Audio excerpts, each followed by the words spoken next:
Students, इस rectangle को draw करने के लिए पुनः हमें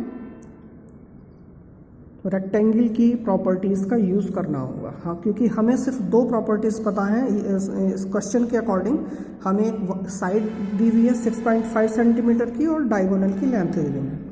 तो अदर प्रॉपर्टीज़ वो हमें लर्न होनी चाहिए, कम से कम 3 अदर प्रॉपर्टीज़ हमें रेक्टेंगल्स की लर्न होनी चाहिए, तभी हम इसको ड्रॉ कर पाएंगे। तो सबसे पहले फर्स्ट आप जो है 6.5 सेंटीमीटर की एक लाइन ड्रॉ कर लीजिए। 6.5 सेंटीमीटर ये हमने लाइन ड्रॉ कर ली ए बी। हम जानते हैं कि चारों एंगल्स जो हैं interior angles of a rectangle are of 90 degree. तो अब आप पॉइंट बी पर 90 डिग्री का एंगल बनाते हुए ये लाइन ड्रॉ कर दीजिए। ए किसी भी मेज़रमेंट की 90 डिग्री का आपने एंगल बना दिया, ठीक है।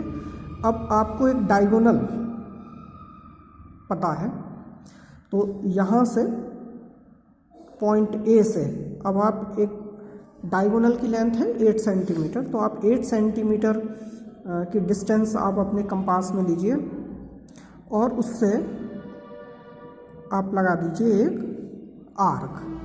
तो यहाँ से जब आप आर्क लगाएंगे तो ये आर्क इस लाइन को इस प्रकार से इंटरसेक्ट करेगा। यहाँ से आप ऐसे आर्क लगाएंगे तो ये आपको एक नया पॉइंट, एक third vertex of the rectangle आपको प्राप्त होगा इस तरह से। नेक्स्ट आप यहाँ पर 90 डिग्री का एंगल बनाते हुए एक लाइन ड्रॉ करिए और हमें यह भी पता है कि रेक्टेंगल के डायगोनल्स की लेंथ इक्वल होती है, तो दोनों डायगोनल्स की लेंथ इक्वल होगी। तो अब आप नेक्स्ट डायगोनल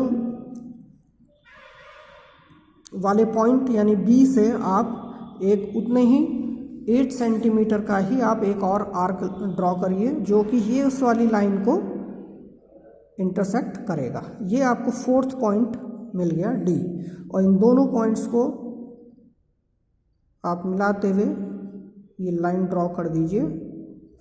तो ये आपकी 4th side of rectangle draw हो जाएगी और इस प्रकार से ए बी सी डी हमारे पास ये रेक्टेंगल हमें प्राप्त होगा। तो दोनों ही क्वेश्चंस में और इससे पूर्व भी क्लास में हमने जितने भी क्वेश्चंस इसमें किए हैं कंस्ट्रक्शन वाले, तो आप देख रहे हैं कि हमें 5 प्रॉपर्टीज़ या तो क्वेश्चन से हमें गिवन हो या फिर हमें याद होनी चाहिए, तभी हम क्वाड्रिलेटरल को ड्रॉ कर सकते हैं। तो इस क्वेश्चन में हमने कौन सी प्रॉपर्टी यूज़ की? एक तो साइड्स और इंटीरियर एंगल्स और डायगोनल की प्रॉपर्टीज़ को हमने यूज़ किया। एक साइड गिवन थी वो हमने पहले ड्रॉ की ए बी, देन 90 डिग्री के दोनों ये जो वर्टेक्स हैं इन दोनों पॉइंट्स पर ए पर भी और बी पर भी 90 डिग्री के एंगल हमने ड्रॉ करते हुए लाइन ड्रॉ कर दी। और फिर हमने डायगोनल जो गिवन था तो एक ए से हमने आर्क लगाया 8 सेंटीमीटर का और एक आर्क हम बी से लगाएंगे वही सेम लेंथ का, क्योंकि डायगोनल्स की लेंथ इक्वल होती है रेक्टेंगल के। तो ये दोनों ही आर्क इन दोनों लाइंस को ये पॉइंट सी और पॉइंट डी पर इंटरसेक्ट करेंगे और फिर हम इन दोनों पॉइंट्स को मिलाते हुए लाइन ड्रॉ कर देंगे तो हमारा रेक्टेंगल कंप्लीट हो जाएगा।